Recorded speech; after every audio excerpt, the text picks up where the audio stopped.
And good evening, and welcome to We Believe Digital Studios for the weekly Monday evening Sizzling in Mississippi show. We're so glad to have you with us. You know, here we are in downtown Jackson, just outside of downtown, and it's cooled way off. We cooled off down to 92 degrees here, but no rain in sight. And we say a little prayer for those that can't get in out of the heat on days like today. It's just sweltering out there. But just delighted to be back with you. Just remind you, we have a call-in number, 1-800-492-5186, or you can join us in the chat on Facebook or Facebook would be the best one for that. And just delighted tonight to have with us a special guest, longtime Mississippi State Representative Ed Blackman Jr., Democrat, the 57th District, which is Madison, Mississippi. Good evening, Representative Blackman. Good evening. Thanks for inviting me. Well, I'm glad to have you here. You know, when I found out my co-host, Miss Prim, wasn't going to be able to make it tonight, something about the Baptist Convention, something might still be going on or coming home from that or something, and I just tried to think of who I could invite, and your name came to the top of the list. I've seen you speak before in different committee hearings, and I've seen you speak on the grounds of the Capitol, and you know, from my vantage point, you just you have to look far and wide to find somebody with more experience of the goings-on of Mississippi than you. So it's a pleasure to have you here in the studio. Well, thank you. Well, why don't you tell the people just a little bit, outline for them, you know, your career and so forth. Okay, well, you in the introduction, you stated I'm Edward Blackman Jr. Mm-hmm. I'm from Canton, Mississippi. It's where I grew up, where I still am, where my law practice has been since I started practicing. I was elected first to the Mississippi House of Representatives in 1979. Mm-hmm. I'm credited with 41 years, but what is left out is that year that I served after a special election. I lost in a general election, came back 4 years later, 1984, and won. I've been there ever since. Been there ever since. Yeah. And, of course, I have a family law practice in Canton. We cover the board. Family law? Yeah, family law. Oh, boy. Well, not family law, but we have a family law firm. My wife, I see. My sons, and, of course, my daughter who practices in Flowood, but we all work together. Right. What is there a certain practice areas that you really focus on? Yeah, we pretty much cover all areas. One of us will probably do pretty much everything. You know, for anything from corporate law, criminal, civil litigation. We do it all. Right. Very good, very good. Well, that's great. Glad to have you here. And we talked on the phone at the end of last week, and really, I mean, is there any more prominent issue going on in Mississippi right now for the voters than health care? I mean, I know everybody's got their issues that they're concerned about, but this health care thing is just unnerving, and we're just dead last in the country, and our people are suffering mightily. This is yet again another reason why we're sizzling in Mississippi, because of the decision making that goes on, and this horrible supermajority that you know, it's just a sad commentary that there's many days when Democrats don't even need to show up for work because the decisions are made and things get pile driven down. I mean, I've spoken to many lawmakers specifically on that 1020 when it started out as 1,040 pages. I had three of them tell me to my face one night at a blues gathering over at Howlin' Mouse. So I'm not going to name any names, but because the spirits were flowing. but you know, they told me they didn't read it. You know. Well, that's typical of most complicated legislation. Most members don't go read page by page. If it exceeds that 1,000 pages, then what you do is go to the areas that highlight your particular interest, and you pay more attention to it there. Mm-hmm. But in this case, you didn't need to read it. It was a foregone conclusion that whatever came out of committee whatever was blessed by the leadership was going to get 100% of the Republican vote. And Right. that's all it takes to pass it. Wow. So here we are with this healthcare crisis in Mississippi. So many places are closing down. The new health officer, who certainly seems to me to be a good egg. The last one, I feel like, started out really, really well with COVID. I remember before I moved to Mississippi, I wrote the man, I was so impressed by what I saw on the television that I wrote the man a letter and complimented him on his posture and doing everything he can do to keep Mississippi going during COVID. But then by the time I moved to Mississippi in March of 2021, it appeared that he had caved in and given in to the politicization of the COVID and the vaccine, anti-vaxxing, and all this kind of stuff. And where do we wind up? Worst in the nation for COVID death rate. Worst in the nation. So now we have this new health director.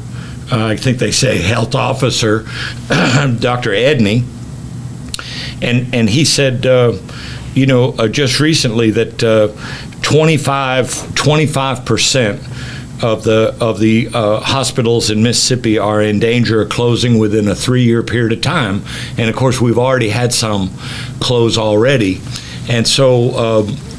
Representative and I decided over the phone at the end of last week we're going to devote this show to speaking about healthcare, and he has an amazing perspective and insights from being over there and watching this go on for years and years and years. So that's what we're gonna talk about tonight. Is there anything right off the bat that really grabs you about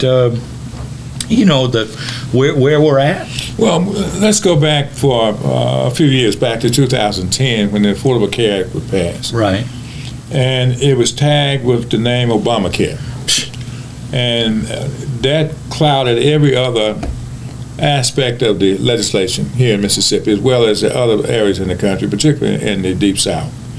And it was judged purely on the basis of the name attached to it. Right. And Mississippi's leadership at that time decided that we were not going to participate. Mm-hmm. Although Mississippi is heavily dependent on federal dollars across the board. Mm-hmm. If we didn't have federal dollars coming into Mississippi, we would be in dire straits.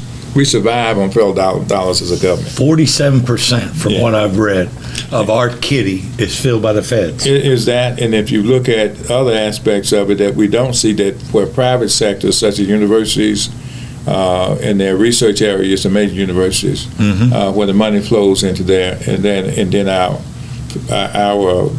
military facilities that are here, Keesler Air Force Base, down in the Hattiesburg area, the facility down there. Those dollars are not included in that. We're over 50% if you include those areas. Yet, when it came to the one thing that would filter down to the poorest of the poor, in 2010, Mississippi turned their backs on those individuals for political reasons, purely political reasons. Even at that time, it was projected that Mississippi would reap the benefits of $1 billion plus a year. Yes, sir. From Medicaid expansion. The excuse at that time was, in the legislature, what I was hearing was, we expanded, the federal government may pull the rug at some time, stop the funding, and we'll be left holding the bag with the expansion. Well, now it's 2013, and the rug has not been pulled yet. All right. We are one of, 12 states who've not... Down to 10? It's down to 10 now. That have not expanded. And 50 states could not, 40 states that is, could not be that wrong about the intent of the federal government. And besides that, if we took it for 10 years, if we had it for 13 years, for instance, somebody decided to go south with the money, at that point we would have had over $1 billion plus, if you with a multiplier about $3 billion. Right. That would have advanced us that much further down the road in healthcare. And I just love how you come right out of the gate with because that's what they've done. It's called the Affordable Care Act, and 40 out of 50 states on board and benefiting from it. The last one that came on board was Louisiana, and we've got some data to share with you on that. Now they came on board in 2016, 2017, and they're up to 45th overall healthcare grade right now, and we're 49th. We'd be grateful to get to 45th, I guess.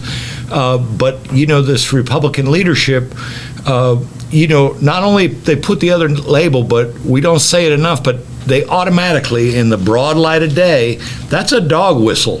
When you're saying Obamacare, you use the word politics.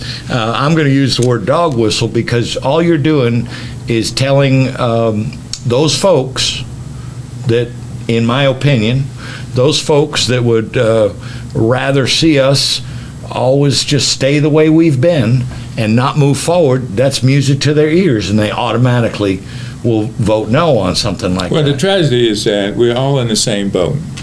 Health care is not, doesn't affect individuals, doesn't just affect white and black. It's important to quality of life for all of us. One of the things that will make us all equal is our good health or our poor health. Mm-hmm. And it leads to a lot of things, and good things and bad things. And for the life of me, I failed to really understand and appreciate why there's been such strong opposition to one of the things that could give us a running start. And maybe we won't catch up, but at least we'll be on our way. You mentioned the number of facilities that are closing.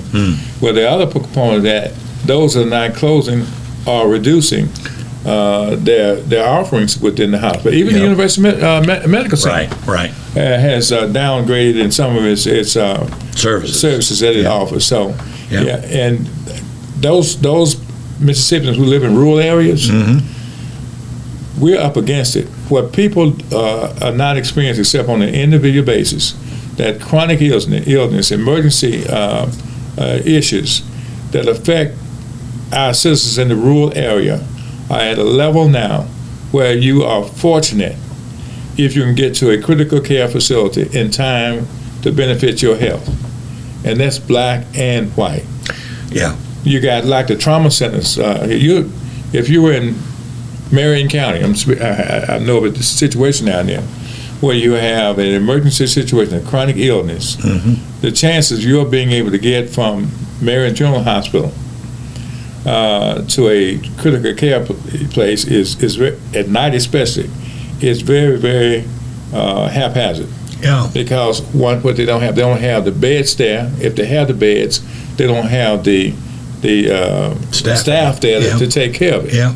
And that's if you're black or white. Yeah. Yeah. And what's lost in translation here is what is it about taking the expansion, increasing the available money to the hospitals and to the clinics, the hospital in particular, who will have to treat people whether you have money or no money, or no insurance or no insurance.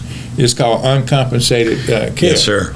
And that is what's killing our hospitals and facilities. Now, the other part of that is that people who specialize, high specialty practitioners, are either leaving the state or choosing not to come to the state because of the dire strait of our healthcare facility. And it's not like there's not any. I was kind of surprised, by the way, when I guess out of my own ignorance, learning that there's a lot of people that are quite well-to-do folks that live in rural areas in Mississippi. It's not like it's all poor people. And so that's going to affect everybody, just like you said. It across the board. Yeah, that is an equalizer. That's not a purely racial issue. We heard these comments last week from, and I want to remember to follow up on you said about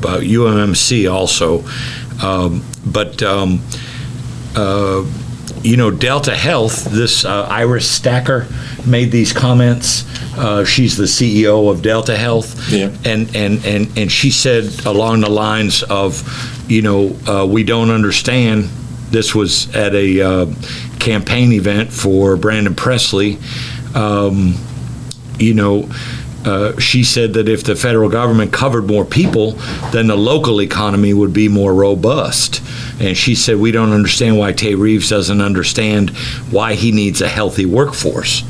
And so it's just, she also said that Delta Health, her place, spent about $26 million, exactly what you're saying, in uncompensated care last year. One hospital system, 1 year, $26 million uncompensated care, and here the legislature just threw just $100 million in surplus times, just $100 million at the whole state, and that's just one hospital system losing $250,000 a year to uncompensated care. Well, that offering that they made was, again, just for political expediency to say that they had done something. This state has not, as leadership, have not been engaged enough or embarrassed enough yet to get them to move away from the just abject, and I said, I mentioned political being before, but it's a heavy dose of racism that's involved. No question. And yes, sir. To move away from that, it's going to take an engagement from the grassroots, from people who are affected. Now you're seeing healthcare providers such as what you just mentioned are beginning to speak up loudly and clearly. The University Medical Center, for instance, should have the burn center. You have the most specialties in the state located there. Right there. But they don't have it. Right. They don't, quote, qualify now. And that's strictly an issue of money. Now it looks like it's going to Baptist Hospital, which is a private concern. It's better to have that than to have none. You're almost at none at this point in Mississippi. So when you talk about critical care, and we we can all get into that area, given who we are as humans, and you're looking to find the best treatment available, and that's you, your family, and Mississippi is dwindling. Those chances of getting that kind of care is dwindling fast. So the engagement of the populace is what may change it. This year and last year, the Legislative Black Caucus chose on all major pieces of legislation to speak out and address the issue of expanding Medicaid, and this is particularly with 1020, when it's that was up front and center with many of the discussions on the floor and debate, and I can tell you none of the leadership seemed to be moved at all by those comments. Yeah. Wow. It makes you wonder what's it going to take. And like you said, grassroots is what it's going to take. Grassroots, and then when it visits your home, own home, it might move some. And this other thing too, we've got just a minute or so before we go to the first commercial break, but I was really taken by this thing with these hospital systems divorcing themselves from the medical association. That's a politics thing too, isn't it? It was pure politics, which is the state of affairs in Mississippi. They were concerned about how leadership, the legislature, the executive branch would respond to them seeming to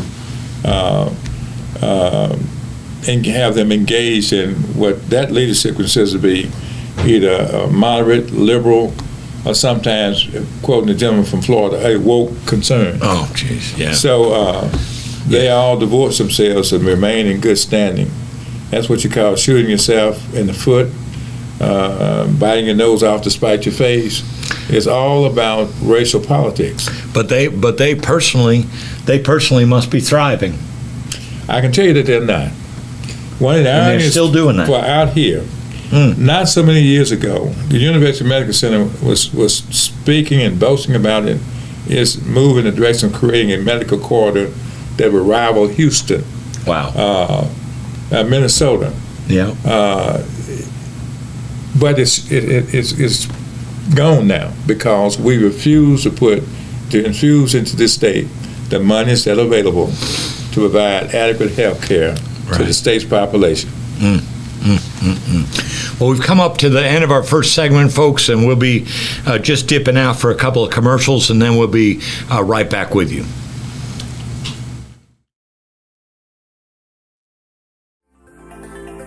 Looking for the hottest content in the city of Jackson and surrounding areas? Check out WeBelieveDigital.com. Also follow us on Facebook, Instagram, TikTok, and YouTube. We Believe Digital Podcast is here for all your podcasting needs.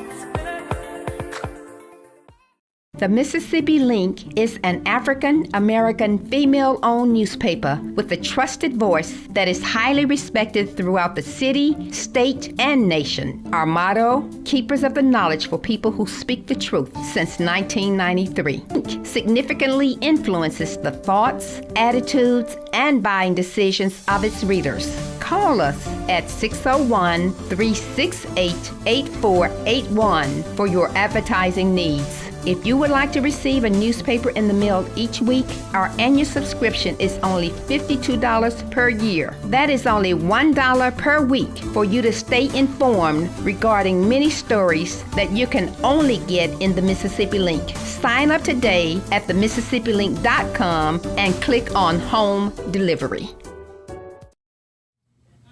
And welcome back to We Believe Digital Studios and the Sizzling in Mississippi show. So glad you're joining us tonight, and we're so glad to have highly senior representative, Mississippi State Representative Edward Blackman Jr. With us. He's District 57. Madison has a wealth of knowledge and experience and insights, and who knows, maybe by the end of the show, we're kind of talking about it as we go along, but find some solutions. One of the things you mentioned that at some point in the last few minutes, you mentioned they don't have any shame. That's one of the things I've noticed down here. We have, according to some sources, the most church attending state in the country. Bible Belt. The Bible Belt. But Mississippi stands out. Even in the Bible Belt, Mississippi stands out, and yet there doesn't seem to be any shame over this behavior. And the person that I've come to become friends with, that I listen to, is just made 80 a little bit less than a year ago, and he said, "Chris, you just got to remember, everything in Mississippi is about race." And so I wonder, what does it take to shame, because it seems like sooner or later everybody's got their breaking point for bad behavior where somebody's going to, turn around and do different or do better. But I don't know how you refer in the bio of some of these colleagues of yours as a Christian of such and such a faith, but you can't even read the bill that's going to affect 160,000 people, at a takeover bill. Well, what do you do with that? The fact is that I'll just quote what you just said. It's all about race. Yeah. And unfortunately, Mississippi thrives politically on issues of race.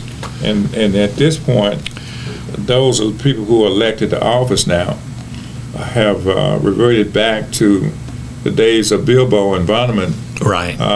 Jim Crow area, where the way to get elected would be to show how racist you are, right, and could be. Wow. Bilbo built his political fortunes on just that.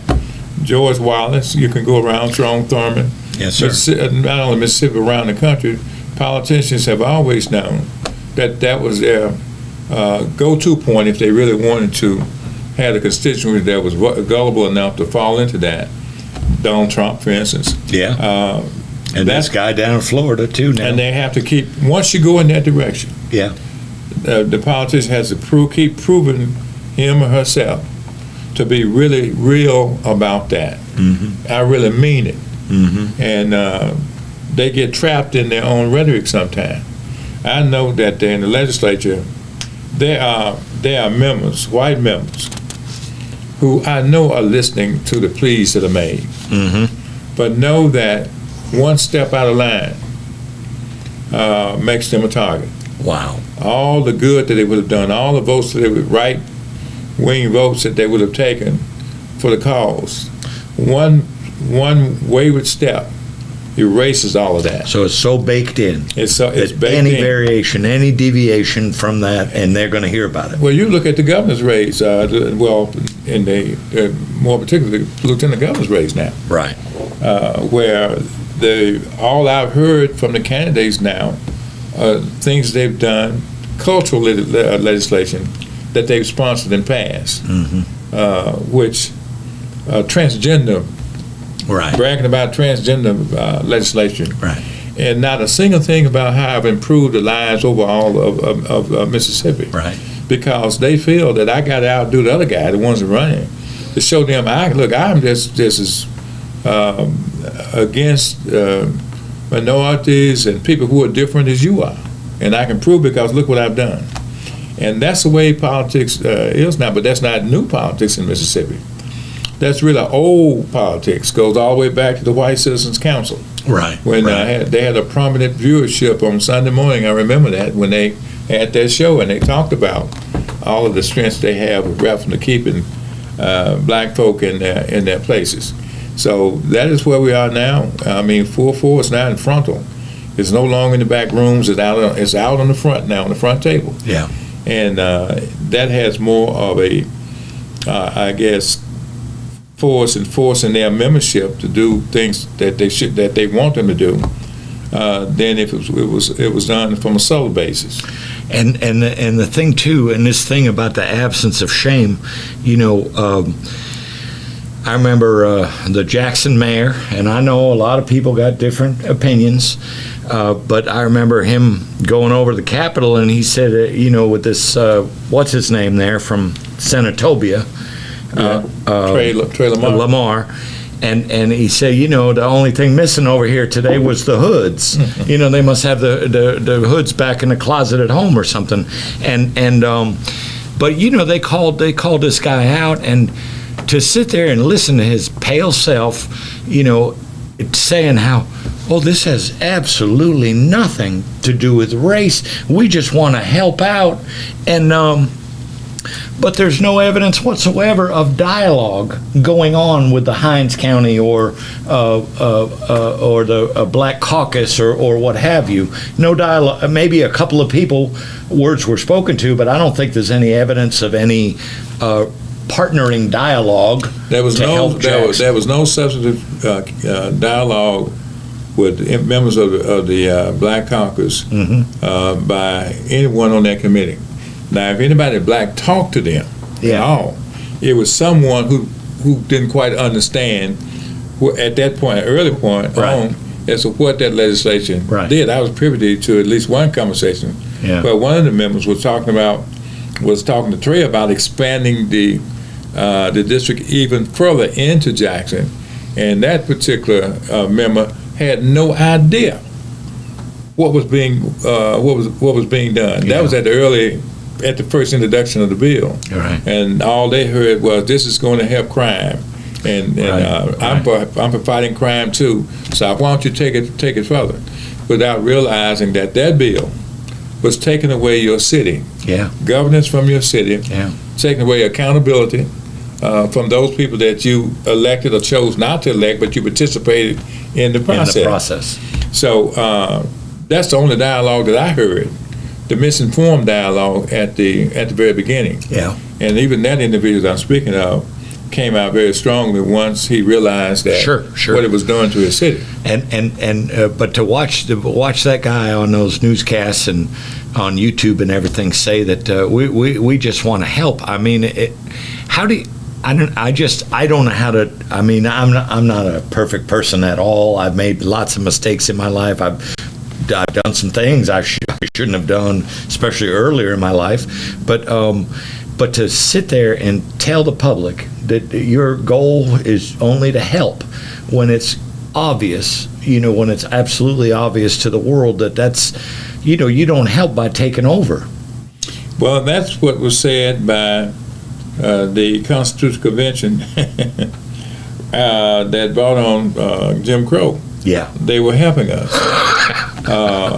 Jeez. I mean, that was sad. I mean, Yeah. you read Yes, sir. the articles back then. Yes, sir. And that kind of help we don't need. Yeah. In this case, though, what they did was they took it to the further extreme. They taking a slice out of Jackson. Mm-hmm. They're putting it under the governance of the state of Mississippi because the police force is not responsive to the citizens of Jackson. Mm-hmm. They even have some authority, governmental authorities. That's right. To get a permit within the capital district, Right. you have to go to the chief of police. Yeah. Generally, you go to the city clerk. And I remember the question being asked: what happens if the clerk, the city of Jackson, gives you a permit, and the chief decides that he's not going to give a permit? Yeah. Who controls? Yeah. It says it's the chief who controls that. He's have the ultimate jurisdiction. That's a government function. That's right. And Representative Lamar, I remember the question being asked of him: why is it that you have any legislation that the judges could be appointed from anywhere in the state of Mississippi as opposed to Hinds County? Yeah. His response is because we want to get the best and the brightest. Right. Right. And you have the largest concentration of black lawyers in the state here in Hinds County. Right. To say that, Talk about a slight. to say that you have to go beyond that to get the best and the brightest. Yeah. And I remember asking him, well, the person making that decision, are we sure that person is the best and brightest? Right. To begin with. Right. It was, I think, an offhanded statement that he was highly criticized for around the country. And it shows you how cavalier they were taking this legislation in terms of imposing its will on the citizens of Jackson, Mississippi. Really, really sad. Or should I say Hinds County, Mississippi. Right. You had mentioned earlier, about the politics of all this, and one of the things I did notice in a Mississippi Today article, and I don't know this Dr. Brett Zapponi, is a Delta Health physician. I wouldn't know him if I ran into him, but they were talking about expanding the. He said he considers himself a fiscal conservative, but he's currently planning to vote for Presley because he doesn't think the Greenville Hospital can last much longer without expanding Medicaid. He says, a physician now, he says, for me, it doesn't come down to a political thing, but it's more of a people thing. I think Republicans and Democrats both want their family to be taken care of and want their neighbors taken care of. And so now here's a physician in that health system, telling the truth, admitting up front that his tilt is typically more conservative, but when it comes to this, we've just got to do the right thing. Well, more of that messaging needs to be out there because while politicians have made it about race, healthcare itself is not about race. Sure. And the fact is that the more people that speak up about that, both black and white, right, the more we can sort of crowd out the racist proponents against it. Right. Because healthcare is critical for everybody. In any moment of any day, we can have a crisis health situation. And you and your family want you to get the best care available. That's right. And if the hospitals are shutting down services, if the high-end specialists are either concentrated in one small area or not there at all, in particular with pregnancy now, and the fact and the high blood pressure, diabetes that exists, we move from your family practitioner, your local doctor, when you have those illnesses, to areas where they have specialists who can better treat your conditions. Mm-hmm. And when you start losing those specialists, or losing the services offered by these hospitals, then you're up against it. Right. You're back at the time where I grew up in Madison County. And when I was growing up, we had a hospital there where you couldn't get services at the hospital if you were black, period. Right. we're almost at that point now where you can't find local services available, not because of those reasons that exist in, because those hospitals are no longer going to be there. You have Jefferson County Hospital that is doing its best to stay afloat. Cleveland County Hospital is in the same situation. And I think that those individuals who claim they care about life ought to be made to spend a weekend at one of those hospitals. Love it. And understand it. Love it. Immersion. Yeah, get in that environment. And then the decision-making that happens, like, the Merit Health, this was back in October of last year. Of all places, they said they're conserving resources, and it isn't that the services were going away. They could transfer people elsewhere, but they closed the NICU in South Jackson. Come on now. Well, now this is about Merit. Now, Merit is in many places, and people who go to their facilities get service, and I've gone to them a number of times up in Madison County. But one of the telling things about Merit, and I'll give you just a small bit of history. Okay. The beds that were assigned to Merit, that Merit purchased, was the old Madison General Hospital in Madison County, Mississippi. Merit purchased that, but they couldn't move it out of Canton because that's where the beds had been assigned. They went to the farthest area away from the city of Canton. They got into a fight with on St. Dominic's, who was trying to block their move and their growth, and they overcame that. But if you look up Merit now in Canton, it will not see Merit Canton. It says Merit Madison. So I mean that tells you something about what the corporate thought was. Mentality. That's right. It's in Canton because of the law, but they've chosen to call themselves Merit Madison because of Canton, the majority black area town, and that was a corporate decision. Yep. Look it up right now. Your listeners could look it up, and that's what you'll find. Absolutely. That hospital is in the corporate limits of Canton by operation of the law, but they have, by way of a slight, I think, I took it as a slight. Yeah. They call themselves Merit Central. Merit Madison. Yeah. They do have a Merit Central too, though. Let me ask you: have you heard? And I apologize. I didn't really pull any information on this ahead of time, but you don't think? Please, let's hope this is not the case. But this whole thing now about AMR and the contracts and because I'm just thinking, my brain immediately goes to the Delta, and I think you've literally got to travel anywhere from 40 to 85 miles to Jackson in order to get acute care. And if AMR, you don't think this, have you heard any of this talk about concerns about the contracts with AMR? Only small, but I know that there's been some issues that have come up recently about it. Yeah. Well, I couldn't help but think about that. Also, I wanted to ask you about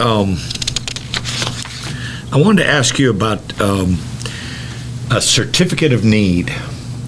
Now, because what's his name, the lieutenant governor, who won't return my emails, and because I'm trying to get to the bottom of, asked him what work he's done this year for towards bringing a black economic engine to Jackson Hinds County. Second question, sir, what's on the drawing board for next year about bringing more black economic engines to the entire state of Mississippi? He didn't respond to that. That's zero. He didn't respond to that. One of the things we'll say about this state, it has been consistent in its refusal to allow the growth of black middle class in Mississippi. Right. The billions and perhaps trillions of dollars that I've seen come to the legislature since I've been there have exclusively excluded black entrepreneurship, right. The growth of black businesses. For many, many years, I've served on Ways and Means. Yes, sir. And that's where all of your developments come through. That's where Nissan comes through. Yeah. The Golden Triangle, Continental Toyota, Tire. the Continental Tire. And we've always tried to get a component in there of a minority participation component. Sure. Whereby simply, maybe 10% should be targeted for minorities, so you can develop the experience and expertise and growth in those areas in your black community, which ultimately helps the entire community. Right. They have just absolutely refused to make that as a component. And I heard there was something on the books. I don't quote me on this, but I believe it was Creedell Calhoun, because he was a former legislator, and told me that there is something on the books from about 25 when Haley Barbour was in there that said 30%, but they never backed it up with any mechanism to enforce it. I serve with Creedell, and I would tell you there's no such thing on the books. Okay. It would never pass. What is on the books is that some broad language a goal of will consider. I think that's what he was talking about. Yeah, that's what he's talking about. But no, it's never acted upon, because that's just simply dressing for the legislation that has passed through. And when it comes to the black community, they have been no environmental studies when they brought these monstrous facilities in. They do a lot of good. Right. They give jobs. But up in Canton, Nissan is in its 20th year there. Yeah. There was never an environmental study done there. And the environmental study, I mean, what is the impact on the surrounding areas? Canton is the closest city. Yeah. It's downwind of the plant. Because that's where everything flows into the river from Canton. Sure. And when you put all that impermeable covering on the ground, your concrete, your rooftops, what is it doing to the people downstream? Right. And what it did to Canton was, the southern part of Canton has always been in a flood zone. Yeah. And when you unleash all of that water, Right. that used to soak and move slower Right. toward to the streams that In the groundwater. yeah, it now just has a running start and goes out and runs straight toward Canton. And of course, what we were asking at the time, way back, what about the environmental study? And that was just lip service that was given to it. There was no study. If it had been, then the state should have taken and required Nissan to provide the monies available to minimize that impact. Never did. Now, I guarantee they did up in Tupelo with Toyota. Right. And they did it in Clinton. Well, there we also go. You've proven the point over and over. We have always been at the short end of the stick when it came to economic development. Yeah. We're at the end of our second segment. Folks, we're just going to drop out just for a minute for a couple commercials. We'll be right back for our final segment.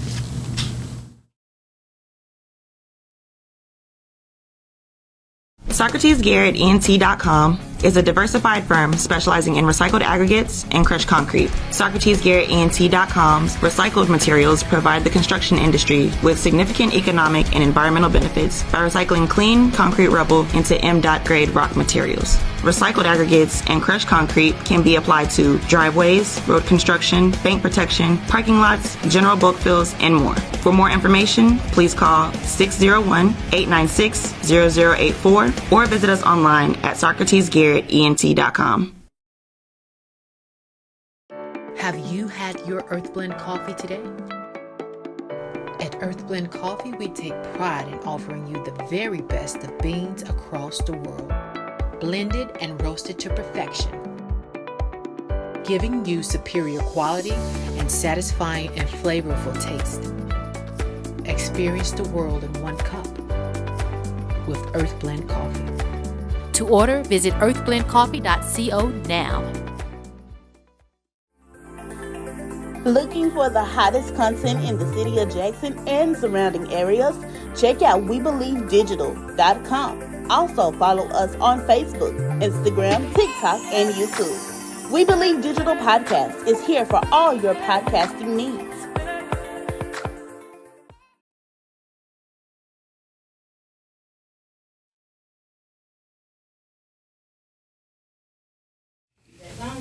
And welcome back to We Believe Digital Studios, the weekly Monday night 6:30 Sizzling in Mississippi program. Have the privilege tonight of having State Representative Edward Blackman Jr. alongside, and we've been talking about health care and so many of the deeper background issues that drive what goes on here in Mississippi, and sadly, what drives the reason that Mississippi, is still sizzling all the time.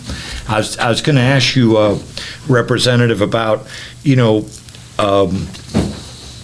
when you see numbers. Now, I haven't been over there as long as you've been. It looked to me like through these SB 3120, HB 1642, that MDOT is in this coming year is receiving $2 billion for infrastructure, yet healthcare was given $100 million in restricted funds. How does that sit with you? Well, anybody who knows what that really means, should be disturbed by it. Yeah. The fact is that we need highways and we need our bridges and things safe Yes, for sir. folk, but we also need our people to be kept healthy as possible. Got to balance that out. It's an embarrassment. That should be an embarrassment to the state, citizens, and the rest of the country that you put $100 million in health care. Mm-hmm. And then you back that up with knowing that they can't access that $100 million. During the debate on discussion on this money that was going to be allocated for our hospitals and healthcare facilities,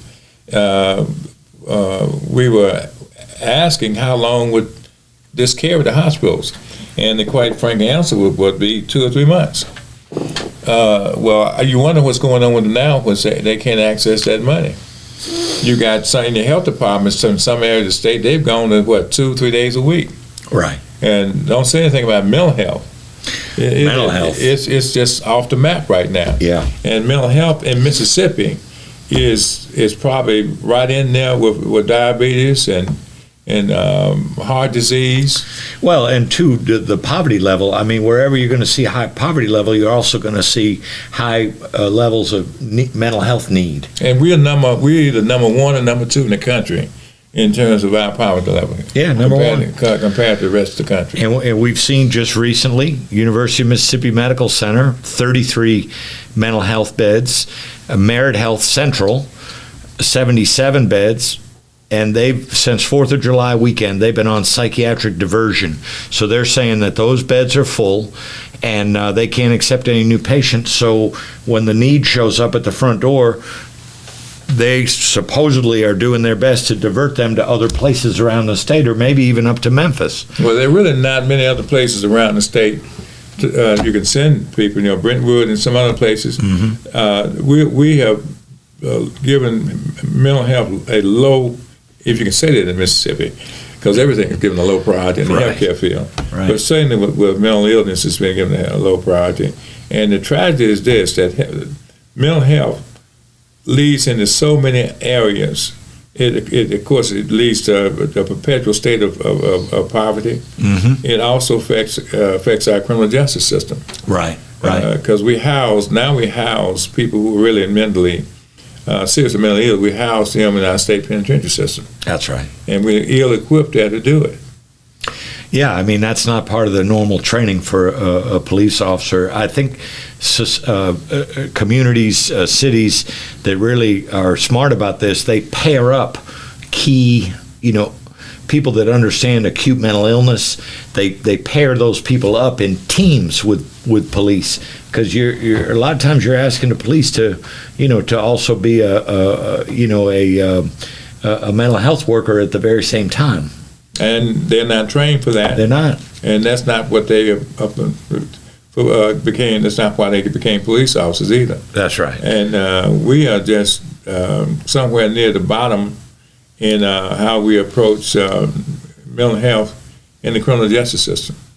And then adding to what we were saying earlier, St. Dominic's closed their behavioral health last month in June. Now, there is one positive piece of news here.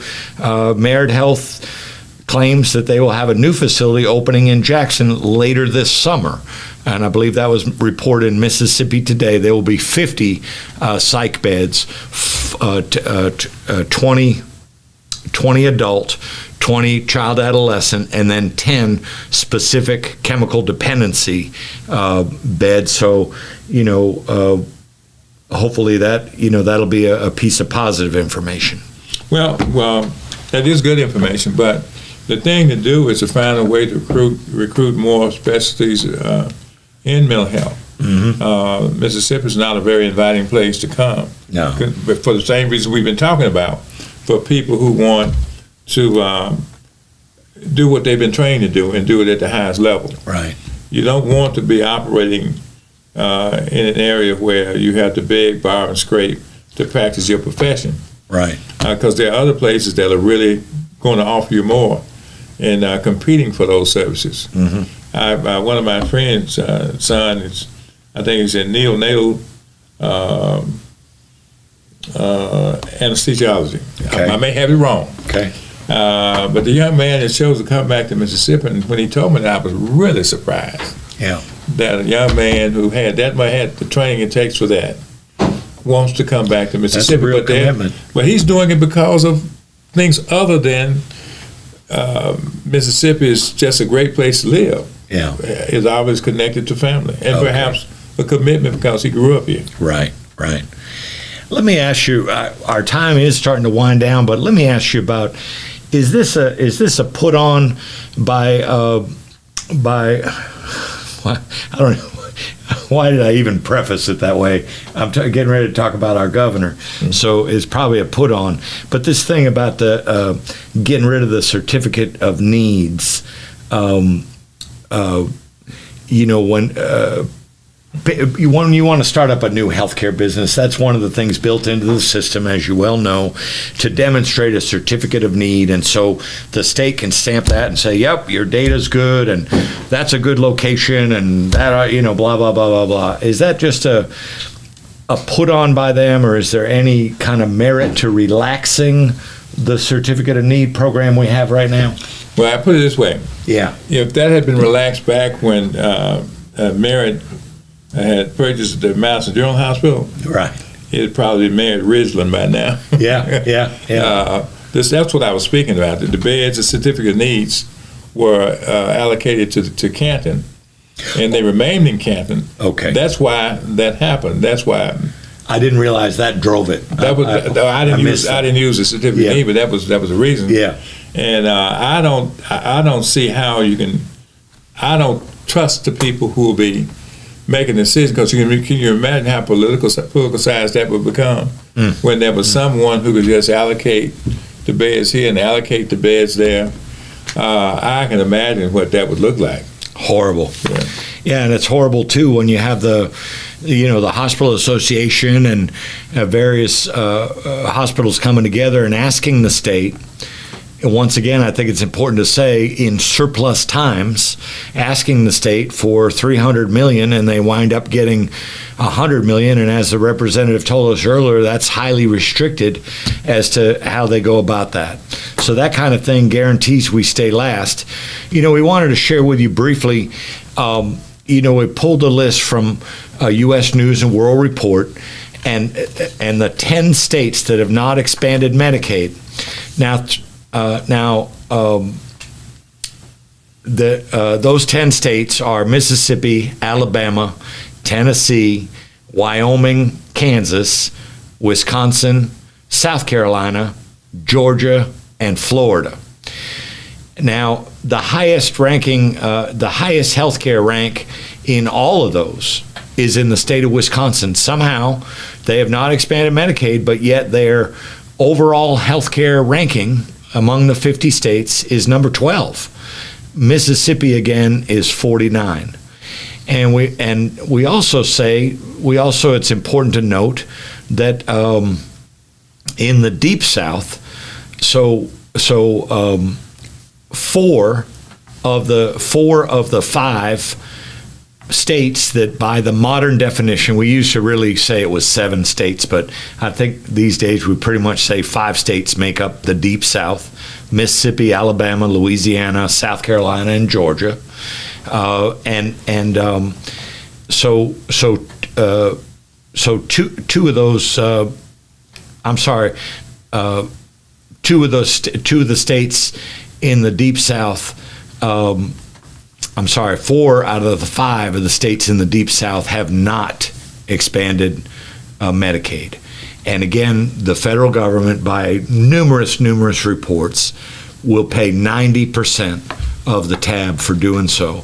And as the representative was saying earlier, a big part of that will go to uncompensated care. That in itself will help the balance sheet for these hospitals. It would help us with staffing. It just built in another safety net to what we're doing, but they won't sign on to it so far.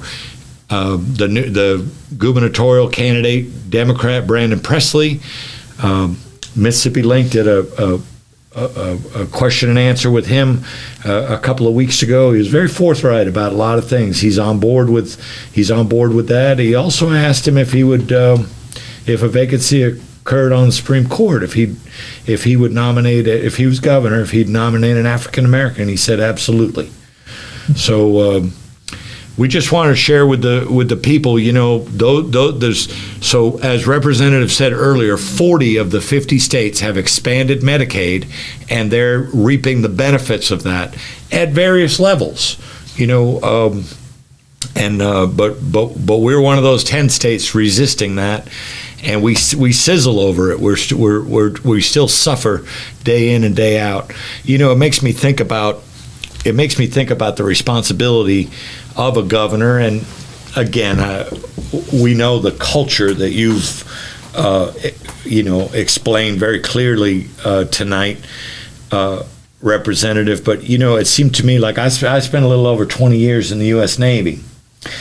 Went halfway around the world numerous times, visited 40 different countries, and stood the watch. Mm-hmm. One thing I learned: the captain of a Navy ship, inescapably responsible for the welfare, the safety and welfare of the crew and the vessel.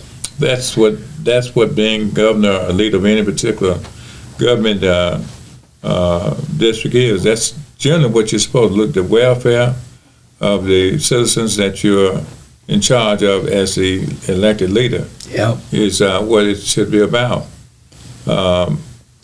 They find a way to look the other way. My thoughts are that Mississippi has a weak executive form of government. Yeah.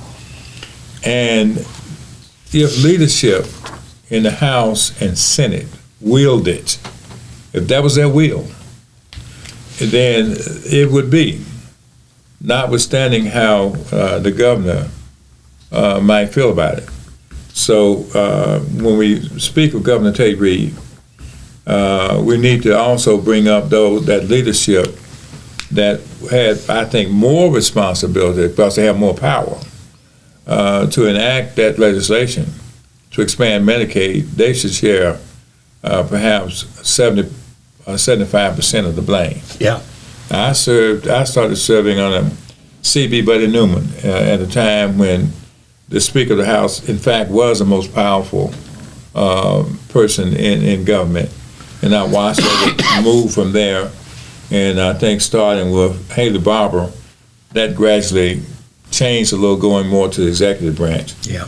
But Governor Reed that's his campaign. Yeah.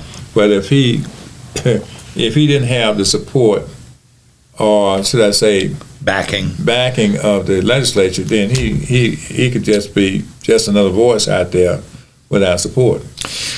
I want to ask you a hard question, but we're really running out of time. But I want to ask you a hard question because so many times, and when it came to this HB 1020 is when I really noticed it.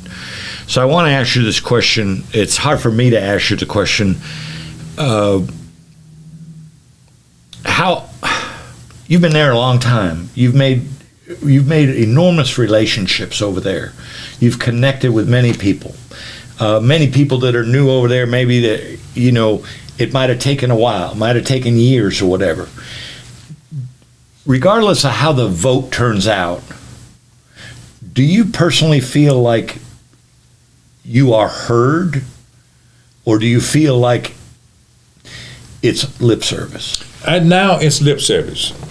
Having spent many years in which our voices occasionally got a response. Right now, you can be ever so eloquent in your presentation, so factually based, but the mind on this major piece of legislation is already made up. Yeah, it's they caucus, the Republicans caucus, they decide what they're going to do, and that's it. One need only go look at the board. Traditionally, the board that shows how votes are, that lights up, used to be in just alphabetical order across the board. Mm-hmm. Republican, Democrat, depending on what your last name was. And it was, you could look on the board and you had to catch it real quick to see which party was voting where.